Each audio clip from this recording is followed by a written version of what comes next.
Welcome to another episode of La Ventanita, the Miami Herald food podcast. I'm the Miami Herald food editor, Carlos Frias, here joined every week by my buddy, Amy Reyes. What's up, Carlos? Oh, we got too many things going on. We got Too many. things going on. Oh, and I'm real amped about today's guest. Me This too. is a good one. We got a good one too. today. Yeah, he's an interesting dude, and I can't wait to talk to him. But we have so many little Yeah, bits no, we and have pieces to get some through. ground to cover first. I know. Can we start with the thing Yes, that's been we my can obsession? We can start with the planchita. Please give the people what they want, which is All an right. update of the finalized version of your sandwich press. Okay, so just to recap, couple Start months from ago, the beginning. Begin at the yes, beginning. For those that begin don't at the know. beginning. A couple months ago, I fulfilled an obsession. I was like, I need a sandwich press, and I was unimpressed by what I saw at the store.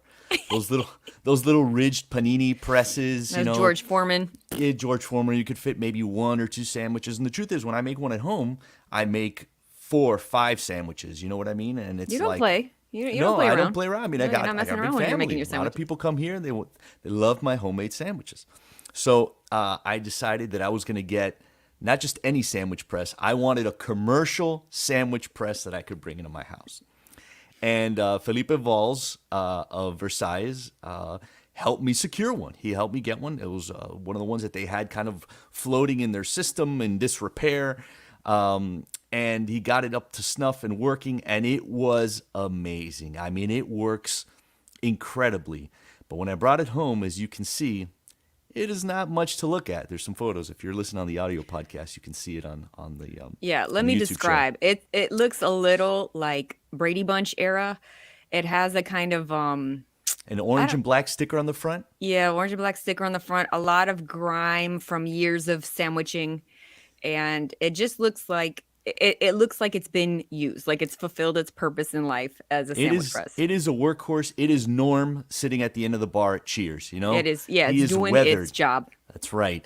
And so when I brought it home, I was like, I really need to bling this thing out. Like, I need to make this fit Make it into worthy the of rest my of my kitchen. life. Yes, yes, because once it was functional and I needed it to be that, but I also needed to remain with my partner, my fiance. And You needed it to be not have harmonious with offensive. the decor. I'm not even gonna lie. She was like, it was fine before, and I was like, I needed it to look awesome. It needs to look pretty. So you know what? I have an obsession with like old cars, and like I love watching restorations of like. You remember that show was called like maybe it was called like American Restorers or American Restoration, something like that, No, where they would never find watched old. it. Come on, they would. They'd find like old things and they'd take it to a guy and they'd basically remake it almost new. So I found this guy in Hialeah. His name is Oscar Hernandez, and he owns a shop called Sunshine Polish and Plating. Because what I decided, I was going to take it to a guy who could bling this thing out. Now the guy's not an appliance expert, but he's like people take everything from like car parts to old fixtures, and he plates them in all kinds of different things. So I took him my idea. Make this thing something that would look amazing in my kitchen. And I went in with a plan. I was like, I want this part chrome. I want this part polish. I want some Plating here. brushed brass here and there to match some of the elements in my kitchen. And it took him about I'd say a little over a month, about 5 or 6 weeks. And Enough to fill the banter period of at least 5 shows. have at least 5 shows. And while he was We doing got that, weekly updates like you were giving birth to a baby. So are we going to see the Listen. final? Let's see the final product. Well, and the other thing I'm going to say is, so during that time, I found a shop online that made badges for cars. Like it says the name of your car, and you'll see a picture of it there. And I had them make a brass plate that could then go on la planchita, which is what I've dubbed it. Beautiful. And of course, because the definition of what I've done here is extra. so extra. I also shot a video. Okay, we have to walk-around see the video. video Everybody of La get ready. Planchita. Anybody who can't see this, I'm so sorry for you. It's So, it's I'm going to gonna be keep- very extra. I'm going to kick it to our technical director, Pierre. Show the people what we have done.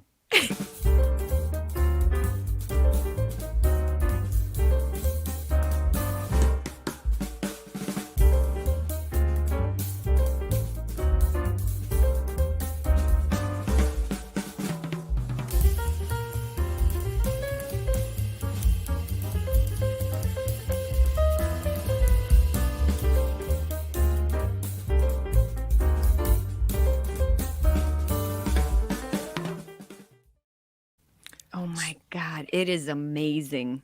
as You you can even got see. him to plate the little screws that go in the front. Dude, Yes. No, this the is guy. the Okay, next so that. level. So what you can't see is that the guy built a new handle for it and brass plated it and made it match. Like the legs were these black, sturdy but industrial legs, and he covered them. He kind of concealed them inside this tubing and brass plated that, and kind of made everything match. And if you go back to that picture, Pierre, if you don't mind, you can see that like there's some elements in my kitchen that are like brass. You can see the knobs of my kitchen, and they're stainless steel because so many appliances are stainless steel now. So I feel like it fits the aesthetic of the house, and I was so proud of it, Amy. Like the kids came over, and they came in the house, and I was like, "Guys, la planchita, what do you think?" And they're like, "Yeah, it's cool." Yeah, no, you're not gonna get the reaction you want And from no, from I your didn't. children. I really didn't. I was No. disappointed, but then I realized that I'm the sick one. Yeah. They had a perfectly normal Normal reaction to a reaction. new sandwich press in the house, and I'm the one with the illness. Well, I So gotta say, if my husband refurbished a planchita and made it that pretty, I would probably take all of my appliances and put them in the garbage and just be like, this is it. This we don't get a blender. There's no toaster here. We're just gonna have this beautiful planchita, and everybody's just gonna have to like marvel at it. So I everything hope you found an altar in your kitchen to place the planchita. I Light a did, I candle. did. I put it in like this very corner, and like you walk in, and it's like the first thing you see. So Oh, la that's right. planchita. I mean, it's gonna make for great discussion, like when Indeed. folks come over and stuff like that. So I'm And it very better make pumped. for some great sandwiches, and I better get some of them. That is I all I know. gotta say. Well, you know what? I might do something this weekend, so I'll holler at you if I end Yeah, up. let me know. I have not broken it in yet. I have not. Like I turned it on and made sure it ran. It heats incredibly. It runs perfectly. I will leave Kendall for that. I will leave Kendall for Yeah. So planchita sandwiches. I'm ready. I'm ready to debut it. So I'll let you know when that Oh, happens. speaking of leaving Kendall, I left Kendall this weekend. I went out to dinner. I went to Orno. Oh, look at you. Oh my God, so fancy. I felt very fancy. It was like one of those dinners where you go out with a whole bunch of people and you're just like ready to drop a whole bunch of money. Right. And I have to say, this is my next strategy for when I go to Orno, because this is one of Niven Patel's two restaurants in the Thesis Hotel on US 1 up in Coral Gables. Dude, you don't even need to get the main dishes. Just get all of the sharing plates from the sharing plates menu. Oh my God, everything was good. That Like is by the time exactly when I reviewed it. That's exactly what I told people to do. I was like, there's so many great, dude, interesting like appetizers and small plates. Just order a bunch by the of time the those. beef came, I was like, I don't even want this, because Yeah. I ordered the beef because I was drinking my red wines. But I was like, I had the cauliflower, I had the octopus, I had the some like lettuce leaves that had some cream stuff, and everything was delicious. Yeah, no, I'm not a food reviewer, okay? Some lettuce leaves with some cream on Some it. creamy stuff inside of them, dude.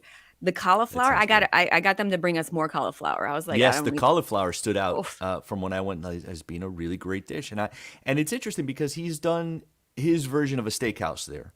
Because his first restaurant is purely Indian, although he adds his own chefy mixes to it because he comes from a background of he worked with Michael Schwartz. He studied under Michael Schwartz. He studied under Dean Max, who's like the seafood expert. That's the guy that taught Jeremy Ford all about Zen in the kitchen. So Oh, interesting. that's that really interesting food family tree that he branched off from there. And so this restaurant is a little bit more mainstream. Like it's a steakhouse, but what's he gonna do with it? And like you saw, he does really interesting dishes there. Yeah, no, I think that's the way to go. You can get the artichokes, you can get the eggplant, you don't even have to get meat. Like this Right. place, everything was good. Yeah. Everything was good. I found the meat to be fine. Like Yeah, no, the you meat know what I'm was saying? fine. Like once there's people for whom steakhouses is the end all be all, and they're scared of flavors. I mean, meat and potatoes is a saying for a reason, right? And so like I don't get super excited about steak, but it's done perfectly. It's done exactly how you want a steak. Like I would like I don't really order steak when I go out. Although I did when I went there because I was like, this is a steakhouse. You have to order steak and see how they do it. And they do it perfectly. Yeah, no, it was great. But it was But so interesting. Everything else was so interesting, right? everything else was so interesting because like the steak was good. You know, it was good. It was a good cut of beef, and it had like they make like a really fresh kind of chimichurri sauce that goes on it, Mm-hmm. and it was good. But I literally was like, "Could we get more eggplant and cauliflower?" Like Mm-hmm. this is a way to make people be vegetarian because everything from the sharing plates, like most of it was vegetables, and everything was amazing. So And you know what's funny about Nevan Patel is that he is vegetarian, is and he he? doesn't eat meat at all. Like he seasons things and he conceives of them, but he doesn't eat that meat. Like he's Hmm. not, it's not necessarily. I don't know if it's religious or just cultural, but I mean that's how he grew up eating. Which so it goes to show how how great of a chef he is that he can Oh cook like man. that I'll when be it's not back. his I'll be back primary to Orno, food. and I think I can make the visit cheaper if I just stick to the sharing plates and get a Right. glass of wine as opposed to the 3 bottles that we had. We really went hard. Well, Like what did your group look like? Like who do it you was not it was a big group. So it was like a lot. And like 10 then people, 5 people? it was 4 couples. Oh, okay. Oh, Yeah. okay. And we Oh, all so went really hard. you're doing a very delicate balancing because you're Yes. right at the cusp where it could get out of hand Yes. with the Yes. number of people. And then if somebody starts ordering cocktails, oh my God. Oh, that's a Whenever problem. people start ordering cocktails instead of a bottle of wine to share, I'm always just like, we're not going out with these people ever again. Yep. I'm like, no. But did you have any of the I didn't have any of that appetizers, Oh so no. thank God. No, these are people that the bill comes and there's 4 men and all 4 of the men put their credit cards and then that was it. Oh, see, then you're with the perfect Yeah. in They're that sense good. you're with the They're perfect couple. good couples to go out to eat with. You understand that when you go out with people, they're gonna have their idiosyncrasies, and like you said, Yes. somebody might order the cocktail, okay, but you kind of that's what you sign up for. Yeah. That's the price of that admission for Yeah. that kind of evening. Totally. No, But but I you, think that in this case this was a good group to split because we were all kind of doing the same thing. right. We shared all the appetizers and then everybody got their own entree and then we drank a lot of wine. So, Oh, that's so good, and the wine list there is really good. I want to say that we also had probably 2 bottles of wine when we went. Well, do you remember the story of when I went? Is we all sat down, we ordered our drinks, we ordered our meals, the meals started cooking. Everything was in motion. The appetizers had arrived, and right at that moment, one of the folks that we went out with got a phone call.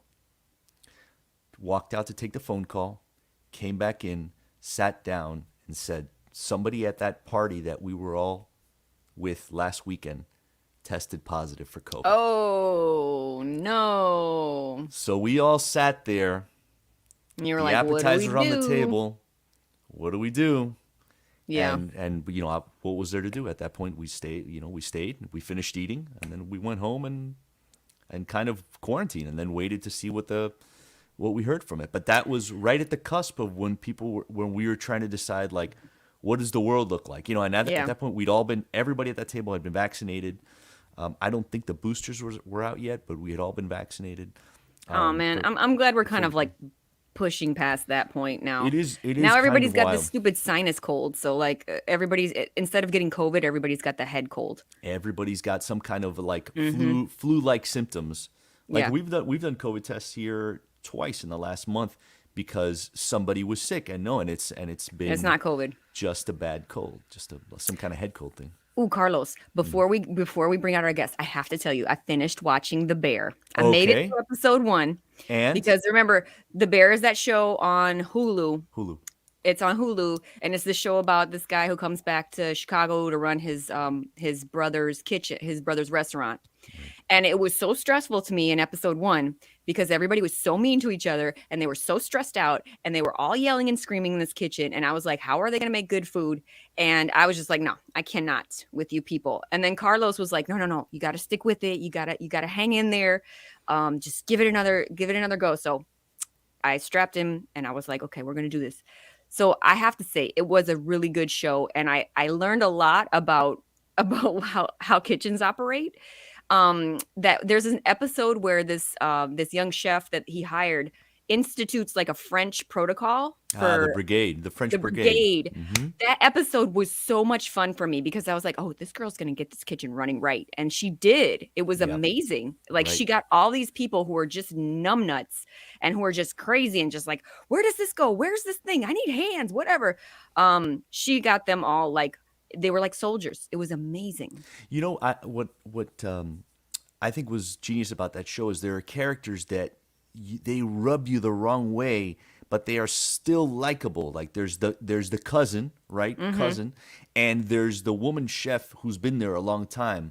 Like she's like Latin, she's like Afro Latina, right? And she's trying to kind of actively sabotage the other girl, Right. as a know-it-all, and she just bugged me. And then little pieces of them start being revealed, Right. and like the You great start to see storytelling why they are the way they are. No, it was a really good, and it was a really good like ensemble. Like you get to see how it was almost like making a movie. You get to see how people who hate each other and who have a lot of things in, against each other, if they all know their roles, they can get through a shift, Right. they can get through a service. And so Right. And that was what I really liked about that. you really do start seeing where the place does feel like family. Like when they talk Yeah. about places that are businesses but feel like family, you start to see, especially when you have people that have been at a place for 10, 15 years plus. Like, how can you not? It's no longer just like a employee number and a social security number, But And then there's this one character, this one young guy that they didn't really establish if he was homeless or not, but he was sleeping at the restaurant. And he was kind of like one of these mad scientist dessert guys who would who was like he had this passion to create this donut, and he was just so obsessed with it. And the chef was just like, yeah, do you, as long as you make your chocolate cakes, we're good, And so Right. he's in this little cave just making this, and it reminded me of like a lot of people that you have profiled in Miami who are like, oh, he started at Q and he was doing a barbecue, and then he like Interesting. came up with this recipe, and then he's doing it from his own home. And like it shows you kind of the evolution, like where people who become like experts at a certain thing, like how they get room to grow, and who it is that like gives them the space to just experiment and try to figure out how it is that they're going to make the thing that they're eventually going to become amazing at. Right. So I really like that part of it too. Yeah, I found that pretty telling. Like there were really interesting little bits there. The one with that kid, the young black kid, is he comes to idolize this chef, because of all he's learned, and he reads his books, and that's really how things like that happen in a regular restaurant business. And I thought that obviously not working in the business, working kind of adjacent to it, I can't say with any kind of authenticity, authority, how accurate it is, but a lot of it does ring true. Like a lot of those things do ring true. It's very explanatory for people who don't work in restaurants. It explains a lot. It also helped now. So when I'm messing around the kitchen and like the dog's in the kitchen, I'll say corner so he knows to move, I'm sure your dog listens. Yeah, I was expert chef at that moment. Anyway, a place that you should try if you get up this way is this place I just wrote about, talking about little spots, is White Rose Coffee Shop. Oh, right. So Tell me about it. I used to go. So it's this coffee shop / tattoo parlor, and it's like, let me finish is what I want to say. I used to I'm calling like the health inspector right now. That's right. what I'm doing. It seems like that shouldn't work, but it does. I used to go to this little coffee shop that opened up on A Street, around 62nd Avenue, and I remember seeing and being like, "This is an oddity. This is like." What you expect, kind of a hipster coffee shop in a part of town where it's all Ventanitas. It's all Cuban restaurants and little Cuban coffee windows. And this place opened because the guy from the tattoo parlor 2-3 spots down needed like an overflow lounge. I mean, the guy's tattoo parlor is 400 square feet. So people wanted a place to hang out. And eventually it worked out so well that the guy I have never said, been into a tattoo parlor that wasn't kind of gross. well, So, my buddy Josh used to patronize it, and Josh is like, Mr. Attorney and everything else. He's in my book club, and he's like, the first time I walked in there, he goes, had someone not seen me right away, I would have walked out because it was like a little scary, but then now this new place, like they found this place that is just like a huge space. Where's it at? It's on the corner of 47th Avenue and Calle Ocho, so it's a little bit further east. It's about 15 blocks east. It's not Little Havana like proper. Not Little Havana proper, no. It's just like an old. It's literally walking distance to my house. Okay. So it's like Flagami. Are you gonna start getting neighborhood. tattoos now? You know what? No. You should get a planchita tattooed on you. Oh. That's already tattooed on my heart. Uh-huh. Yeah. So dumb. But I will say that, like, I walked in there and, like, the coffee shop is spacious and open and cool and it's inviting, these reclaimed wood floors, like from the original building. And then in the back is almost like a negative space. Like the front space is white with black accents and the tattoo shop is all black with little white accents. So it's like, Nice. Yeah, it's like a negative space to it. And it's just wonderful. Like you don't hear buzzing or people yelling or people screaming.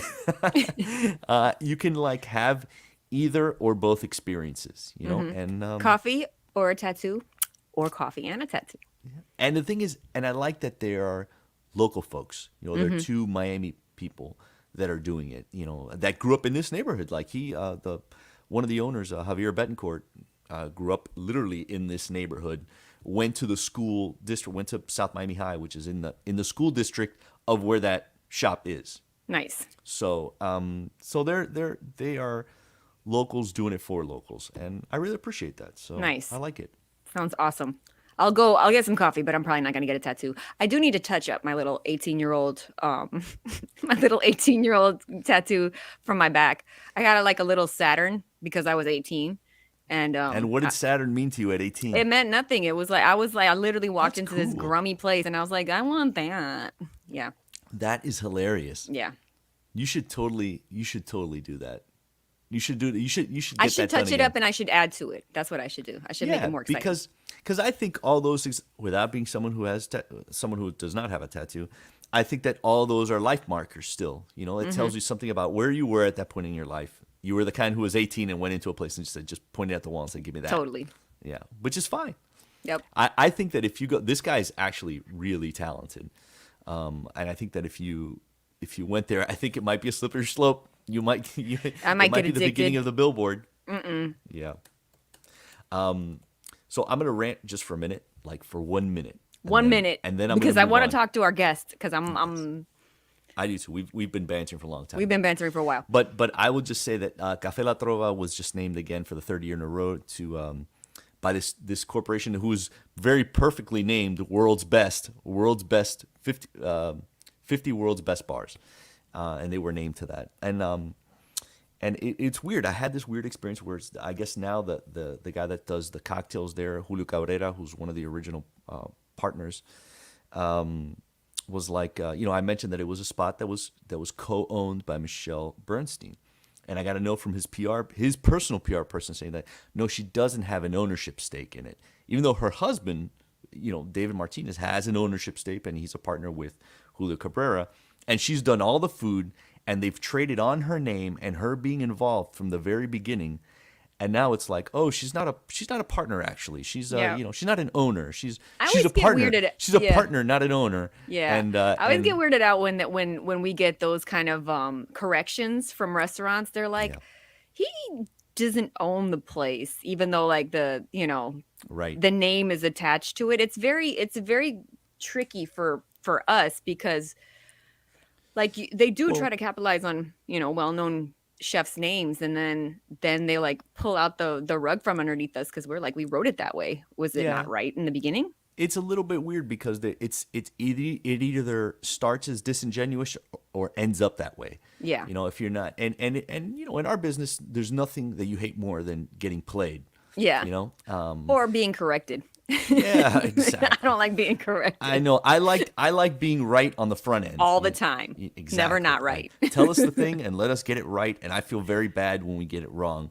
So it's like when someone kind of gaslights you and is like, well, as a matter of fact, she was never partner. You know what? You guys intentionally made it nebulous so that so that it could work for you, but then you could back out of it when it was It was a inconvenient. convenient confusion. Yeah. All right. But you know what? I'm tired of being salty. I'm gonna We're I'm gonna ready be to move on to sweet. sweets. I'm Yes. ready to move on to sweets. And that's perfect because our guest this week is Antonio Bachour. I'm sorry. I'm gonna do that again. Our guest this week is Antonio Bachour because his name is pronounced like a sneeze. Antonio's beautiful desserts became famous before he did. Millions of followers on Instagram watch him make these glistening, colorful, mirror glazed desserts, for which he's been named the best pastry chef in the world at his shop in Coral Gables. But Antonio started out with pretty humble roots.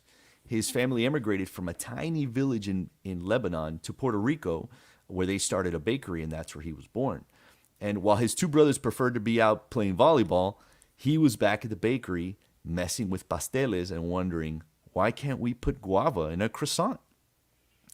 By the way, there's another volleyball reference to the show. We're having a lot of volleyball and Puerto Rico references in the show. Remember Jose Mendin? Antonio, he's an innovator. He was one of the first to add color to the chocolate mirror glazing, and that let him turn these little bite-sized sweets into artwork.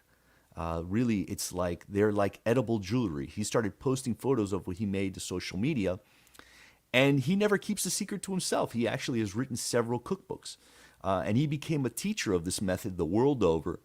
And people flock to him to learn how to make these kind of brilliant desserts. You go to a shop on a weekend, and you will find him there, and you will find fans waiting for his autograph. And the interesting part is he's such a humble and quiet, reserved guy. But somehow we got him on the show. So let's talk to him about it. Bienvenido, Antonio. Hey, thank you to having me. Oh, man. Thank you so Thank you much for for making being here. time. You just got back from like a whirlwind tour of the world doing all of your pastry stuff. Were you teaching or were you filming shows? What were you doing? I was doing teaching, collaboration dinner, and pop-up in Barcelona on my Oh, shop. very nice. Very nice.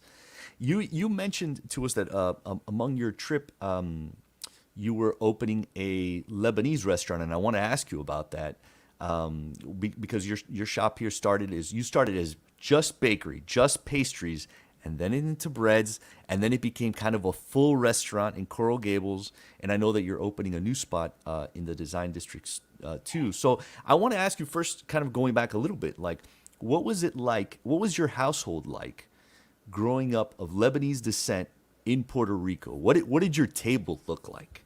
Our table, like I mentioned before, we are seven brothers.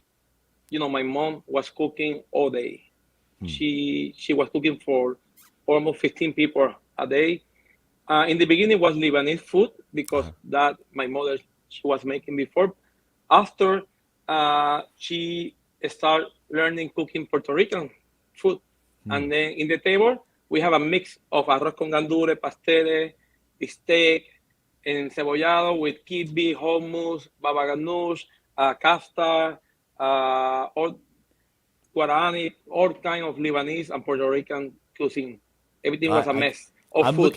looking at Amy's face, and she's like drooling. She's ready to Yes, go to your mom's house back in time and I eat would at your love to do table. that. That must have given you a lot of it must have woken up different parts of your brain when it came to creativity when you were watching that different cultures of food meet on one plate. Yes, I always say my mom is the best cook in the world. She made the best pasteles, and then, the good thing about her, I learned that she was making pasteles at that time, and she put like a 20 vegetables, not only one or two, like a plantain and calabaza, and then she mixed inside with different kind of meat, and then I learned from her this creativity to start mixing and creating new dishes. And that was the thing at the bakery, right? When you were at the bakery, it was a very traditional Puerto Rican bakery, right? Like you were making Puerto Rican Like a pastries. flan, cheesecake, tocino del cielo, like a classic stuff. But entonces aquí viene Antonio, and you start getting creative, right? You want to start messing with it? Yeah, I always, I'm very big fan of a Spanish chef. Since I started my career, I was following big Spanish chef like a Ferran and pastry chef like a Paco Torreblanca. I see this guy doing something new, innovate, with a nice technique. I say I can do the same. I want to do the same in pastry, and then I start playing with different techniques, with different decoration that I think people buy first by eyes. When they see something beautiful, I say wow, and then I say I want to do something wow, faster, and then taste much better, and then we we get it. Right. And the thing about your pastries is that they are beautiful. There's a lot of times where somebody will make something beautiful, but you don't necessarily want to eat it. There's something about it that is like but there's your pastries. There's something about that mirror glaze that like you just want to bite into it. It's so perfect. Like Ed Norton said in Fight Club, I just want to destroy something beautiful. Like you just want to eat it and see, get every little bit of it. Tell me about that. That idea of where did you learn that idea that eating with your eyes is half the battle, is bringing people in? Because like even people they buy by eyes. If you like a car, you always see the car first before you go inside and you touch it and you taste it.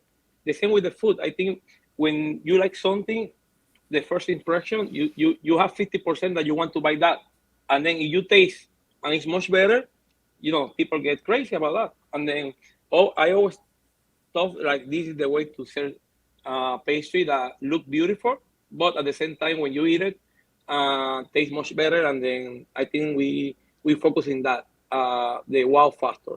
But like you say, the Chinese glaze, when they start this trend, like 20 years ago, I remember it was only people do like a dark chocolate glaze, and then we start doing some color, like a red, like a yellow, like a shiny.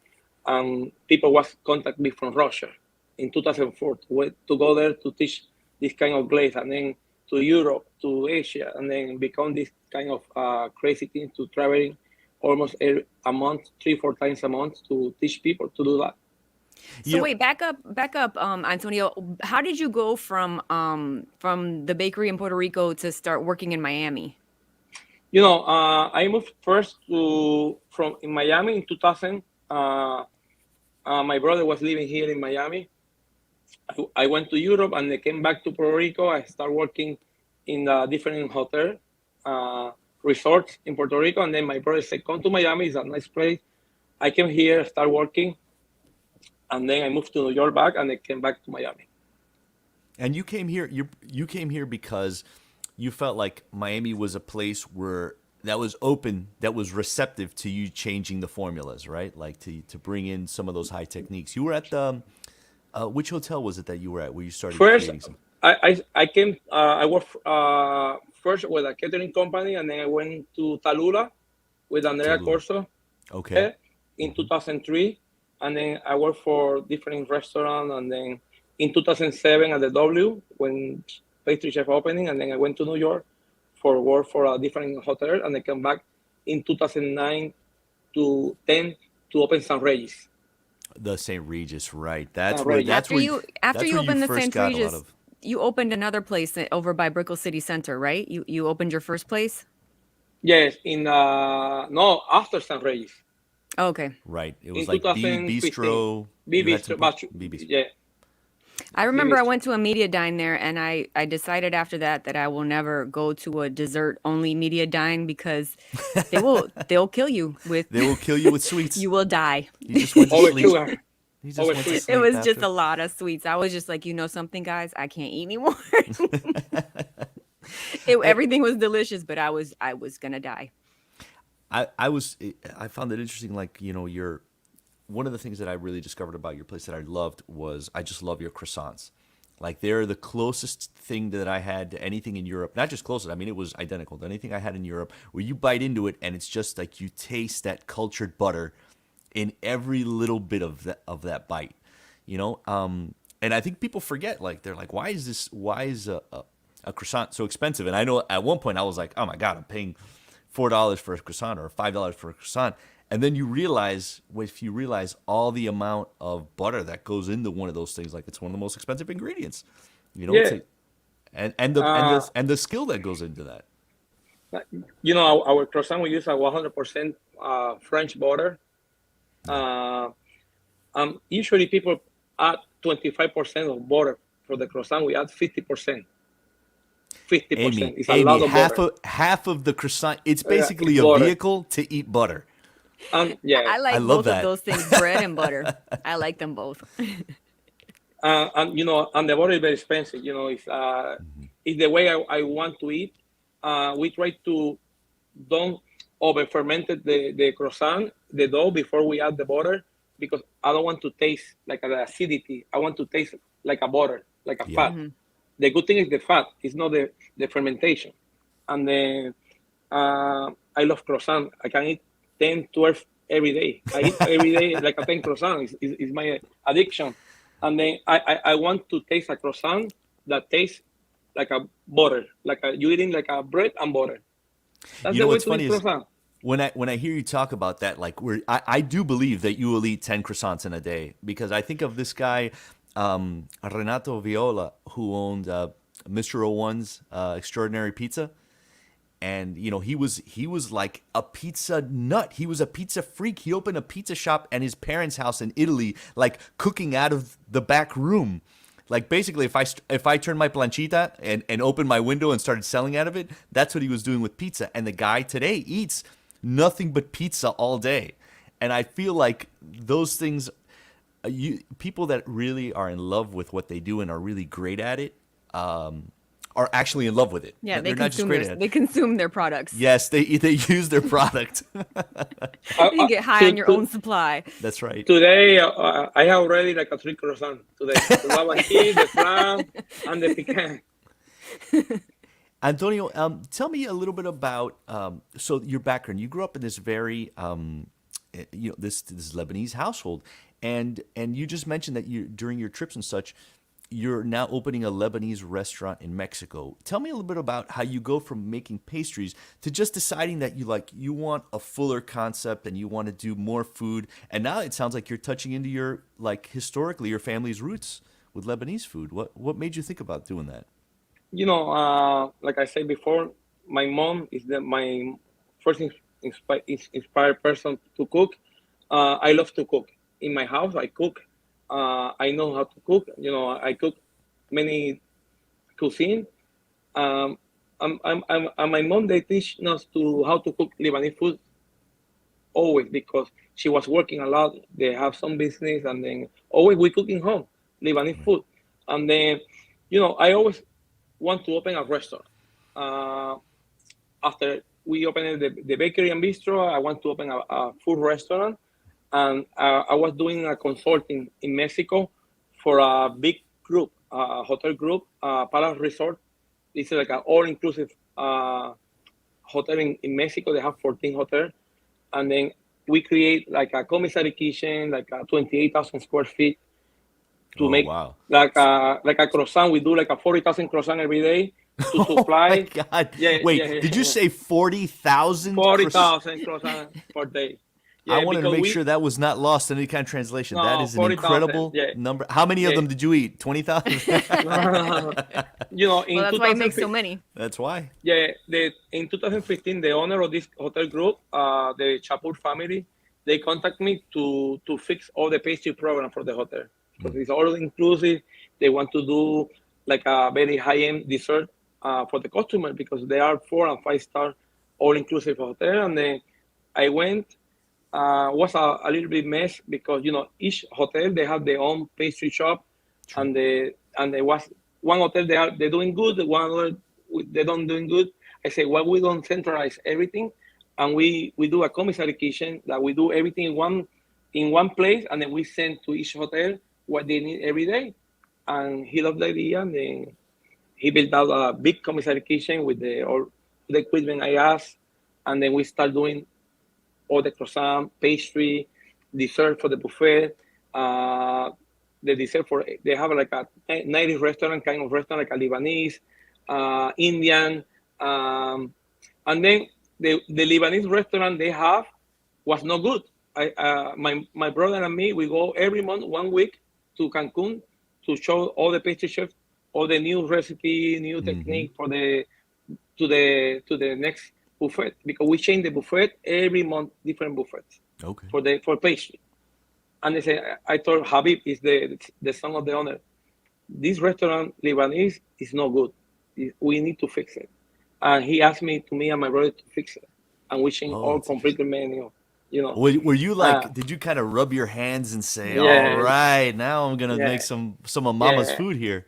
yeah. We made the homemade pita bread. We make all the mesa, the hummus, and he loved it. He loved it, love it, love it, love it, love it, love it. And then last year, he from Merida. He built out a hotel in Merida and food hall in the hotel, Oh, like a okay. beautiful space, high end.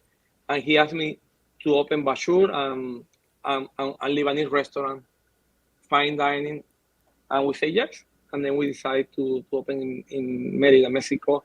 And we just opened it like 2 months ago. And super packed restaurant. It's busy. We have a lunch and dinner, uh, and people love it.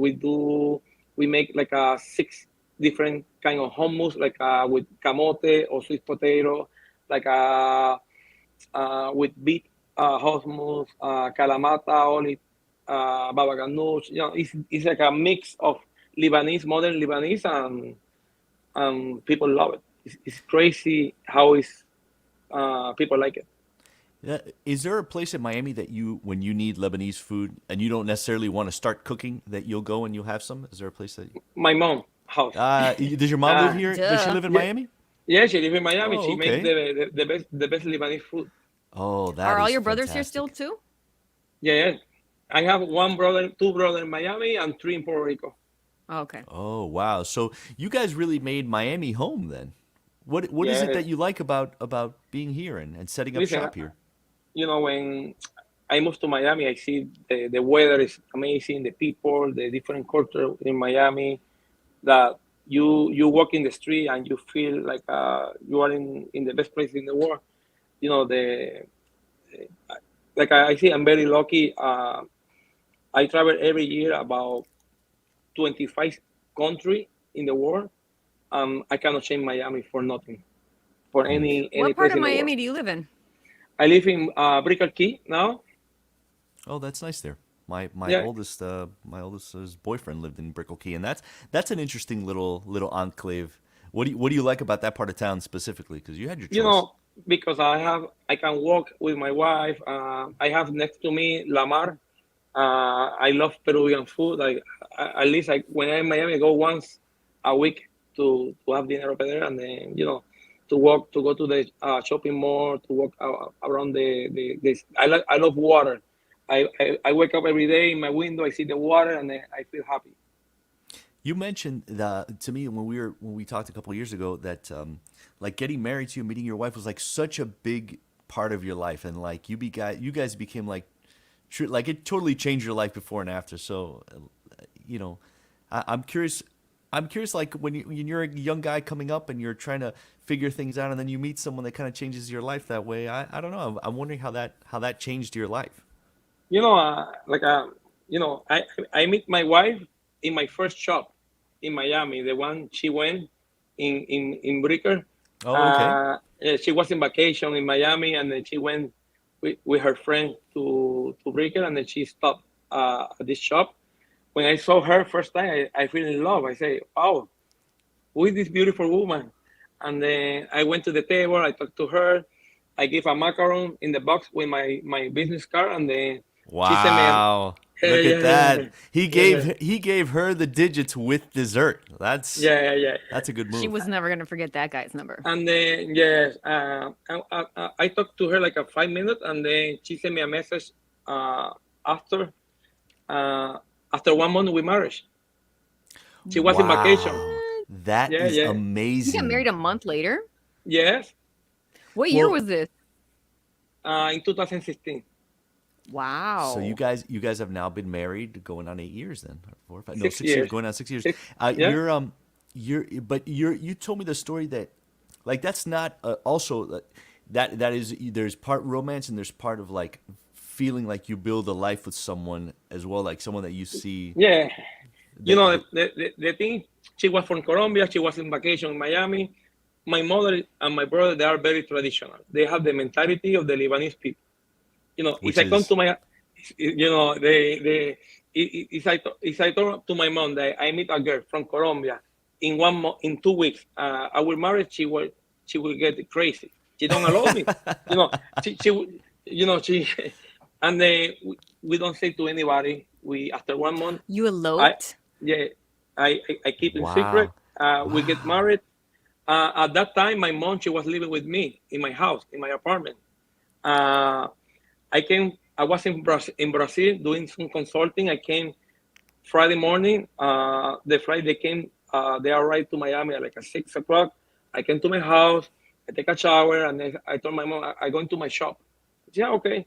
And then I come back at 10 o'clock with my wife. I told my wife, "This is my wife," and my mom was like in shock. Oh my And then, God. yeah, your wife. Oh my God. And but my mom, I want to say she was very nice with my wife, and she don't say nothing. So, okay, thank you. That's great. And then that was Friday, and Monday I need to come back to Brazil to finish the consulting, and then I let my wife and my mom together for 1 week, living Oh my Oh together God. alone. my God. Me That must muero. have been so. I would have loved to have just had a little camera in Oh there. my Yeah. You need a God. little Nest camera to check in, make sure everybody's still. And what was No, that? What was that that week was like? They must have yeah. bonded. No, I spent together with my wife and my mother 3 days, 3 nights. Friday, Saturday, and Sunday, and Monday I went back to Brazil. Tuesday I called my wife. What you doing? No, with your mom in the bed watching novelas, like Mexican novela. And then I say, okay, everything going very well. Oh, that's so nice, man. What a success story. Your dad also. I think you remember telling me that your dad married your mom from the same little town in Lebanon that they Yeah, were from, right? yeah. Our my parent town is very small town, like a 200 family. It's big, it's a small town, and they grow up together. My father he immigrates from Lebanon to Brazil first, and then he moved to Colombia, and then Puerto Rico. Oh wow. And Yeah, then yeah, so you guys, you kind of emulated this very tight knit family for yourself. And you mentioned to me that you and your wife you travel all over the world on your teaching tours, right? Like you go yeah. Yeah. on these pastry teaching tours. At least 60% of the time she travel with me. She work online. The thing is, we don't have kids. We have, I told my wife, let's enjoy the life. The good thing about these traveling trips I do is that I take some day off to spend time with my wife. It's something that I love it to have time with my wife because my wife is very positive person. She always I never see somebody more positive than my wife. We've been 6 years married. I never see my wife sad or complaining, or she's always full of energy, positive energy. She's very Catholic. She believes in God. She does, and then she very positive person. And then I love to have with me because they give me some good energy. My dad was like that, Amy. You knew my dad, and Yeah, your dad was tons of fun.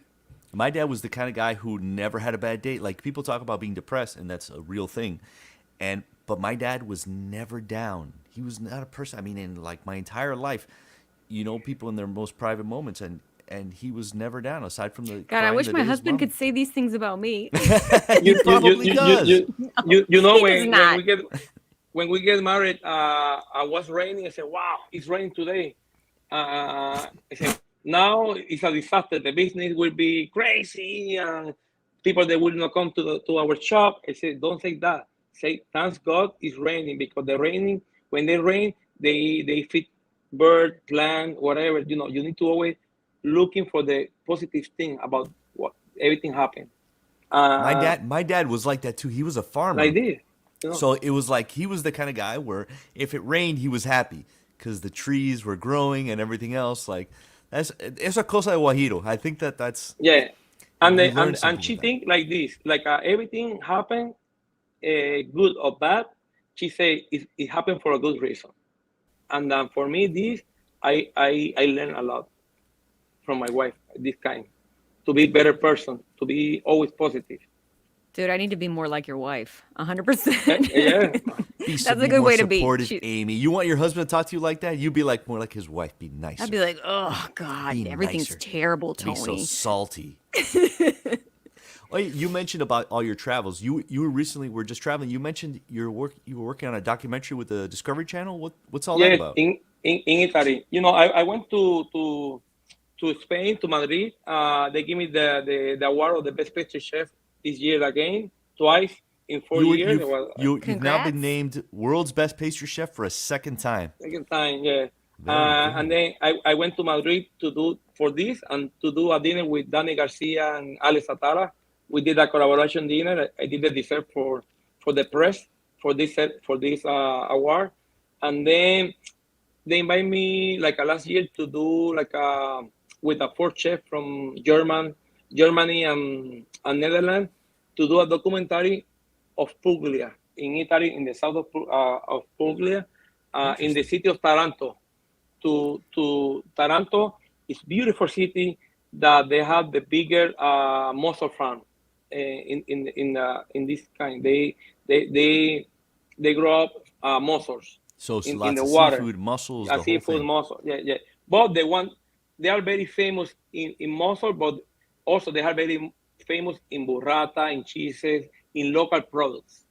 See, And they want, I was gonna say, Amy, that sounds more like your because mussels. Yeah. I know Muscles, you no. and you're not big into the snot of the sea. Although No, no, I no. and love But I would I eat love all the mussels. cheese, all the burrata. You would yeah, eat all the yeah, burrata, yeah. yeah. And then they did a documentary for 4 days. That each chef they will pick two products from this from Taranto, and then do go to the kitchen, cooking, baking, and then to prepare for 100 people, for press, for local people, and then this thing was recorded to do a documentary to promote local product. I choose mascarpone, cheese, and basil, Ooh. Wow. and I did a dessert with mascarpone, cheese, and basil, and there was Oh my a God. was That was sounds a people amazing. yeah people love it. What did it And look like? then I did like a mascarpone cremo with the basil cream, basil syrup, a mix, and then was a crazy. Was How big it's was like it? How big was it? was very small because it's was like 6 7 dishes, but beautiful. It was white and green, the color of the basil. The Oh aesthetic wow. was beautiful, but the taste was a explosion of flavor of mascarpone, basil. We put a little bit of our Caribbean roots, the coconuts, to Ooh. make something more tropical too, and the people that was not expecting the flavor of the coconuts, and then was good combination.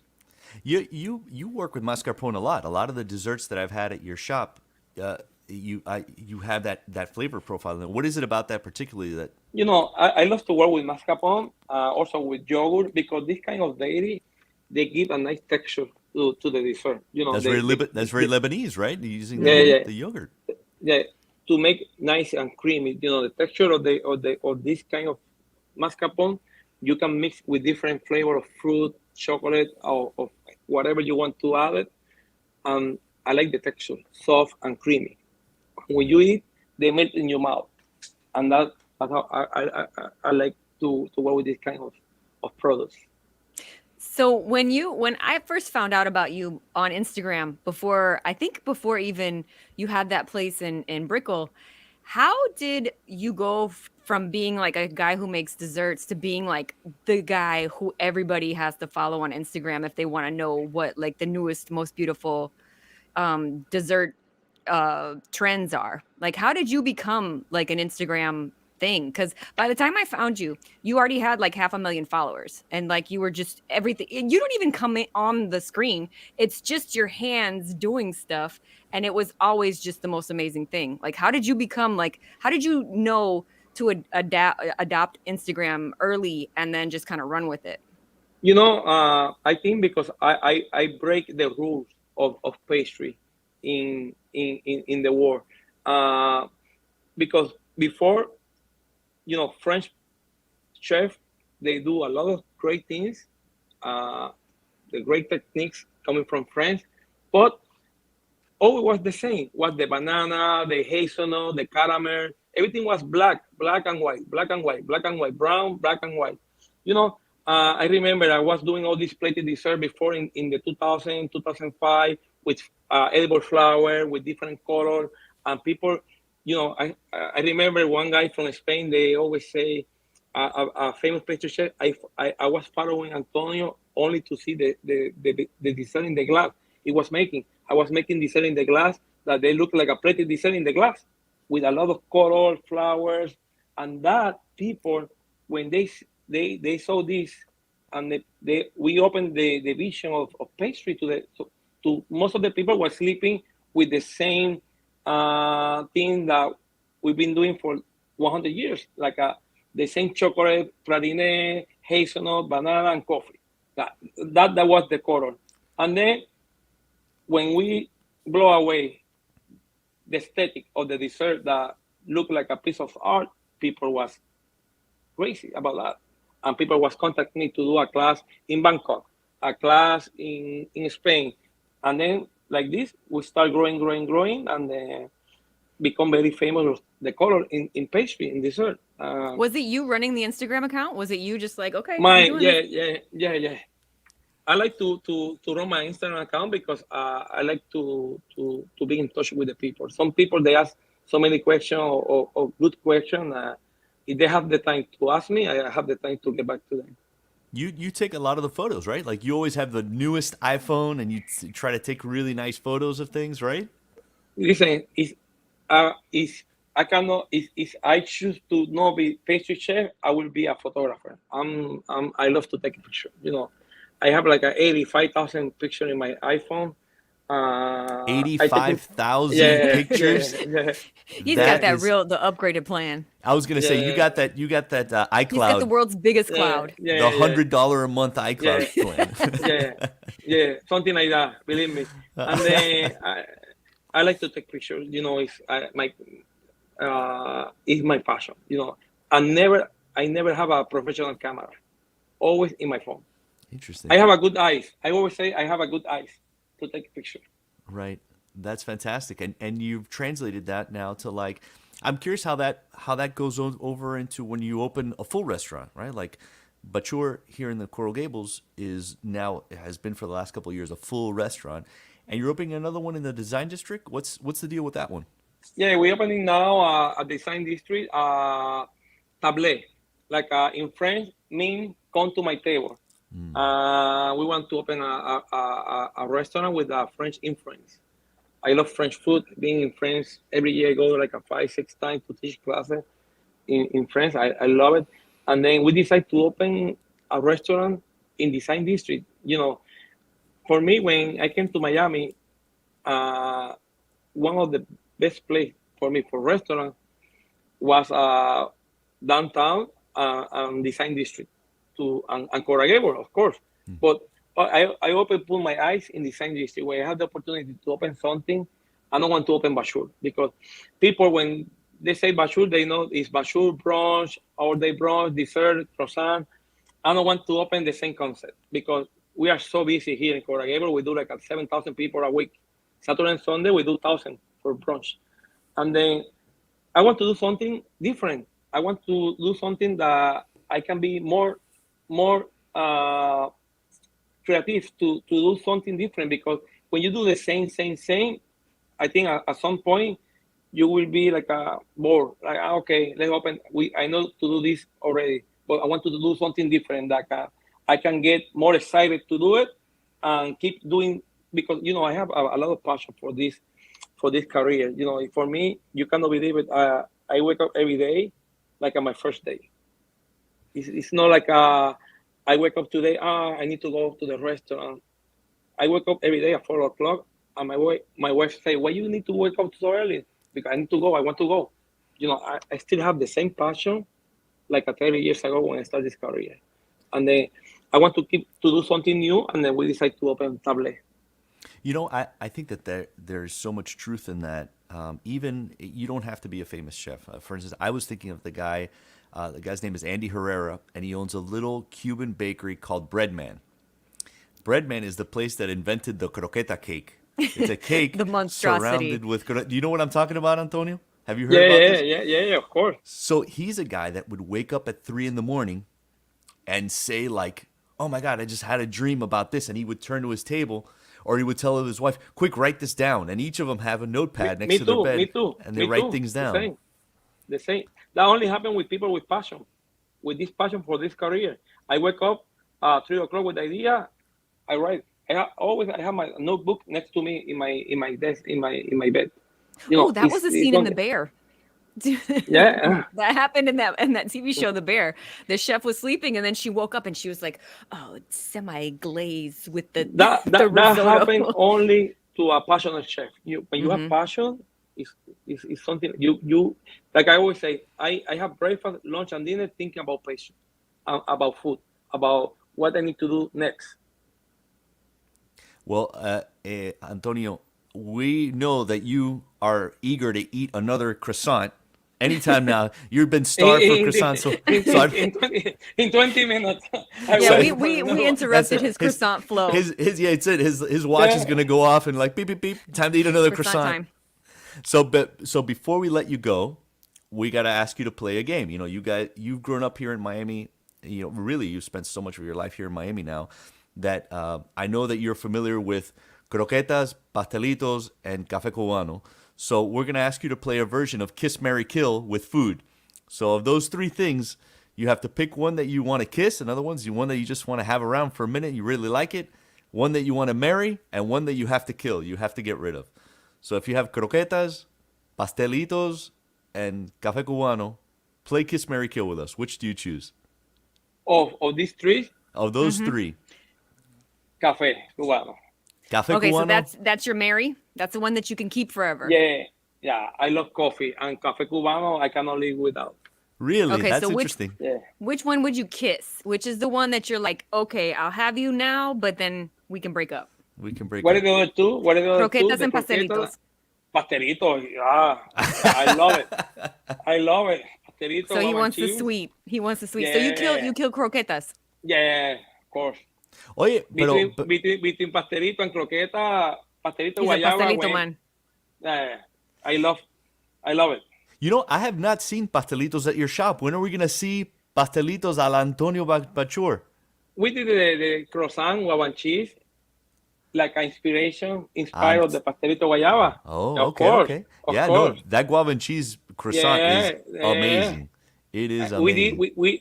I told you when I came to Miami, nobody was making guava cheese croissant. Right, After I did, we made. Everybody making now.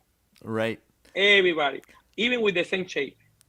But let me tell you, not everybody is beautiful. Like I could probably, I think that the pastries that you make, and I am also I have a personal preference to like True Loaf out in South Beach. Very, very great place. I love it. Really, really fantastic, beautiful desserts. And I know that you're a guy that appreciates things that you start with it looking fantastic. And Tomas Trulovich out there. He's doing a great job. He's very artisanal, very picky, very nice. I love what he. Yeah, I think that you guys are head and shoulders in some of my favorites when it comes to croissants right now. But Antonio, I think I heard the alarm go off. I think it's time for you to have another croissant. It's croissant time. Another croissant, another Cuban coffee. We make here also Cuban coffee. I love the Cuban coffee. The Perfect. sweetness of the Cuban. I'm 5 minutes away, so I might just run over to Bachour and have I'm here. I'm waiting for you. Voy para allá. Antonio, thanks so much for your time, man. Thank It's you. been great talking Thank with you to having me. I'm very nice to be here. Thank you. And where can people find you before you go? Where do you want people to follow you, look for you? Where do you want to send people from here? You know, Antonio.Bachour, Miami, also on Instagram. Come to our shop in Coral Doral. We opening now a design district. Will be a different concept. Will be amazing concept. You know, the thing about the design district concept table will be a restaurant, food restaurant with a nice bar, and next they have a cafe with our cute. dessert, Very but nice. separate. Yeah. Very nice. Well, we're ready. Whenever that's ready to Yeah, open, we're definitely ready. we'll I'll be leave ready Kendall to for be that. there. Yeah. Thank you so much. Have a Thank good day. you, Antonio. Take care, buddy. Thank you. Thank Bye-bye. you. Bye-bye. He needs to open a place in Kendall. That's all I got to say. Listen, leave Kendall for a minute. Can you just leave Kendall for a minute? I'm definitely going to go to the design district. That's for sure. I'm going to Listen, Tablé. it's early enough in the day. I mean, it's lunchtime. Like, I'm ready to go have a croissant and un café con leche. Oh over at man, Bachour. that croissant with guava and cheese I've never had. I've had his regular croissants and they're fire, but I haven't had the guava and cheese croissant. That sounds amazing. Oh, there's one that he does with like a Nutella inside. I like all Ridiculous. those things. They're beautiful. Amy, I believe that is a show. I think you're right, Carlos. Yep. I think we covered a lot of territory, and but we'll have somebody else interesting to talk to next week. Until Yes, then, we will. And I will have had a planchita sandwich by next week because Yes. I I am coming to your house and you will use the planchita for me. this weekend it's all planchita all the time in Philadelphia. 24/7 planchita time. All right, peace out, All right. deuces.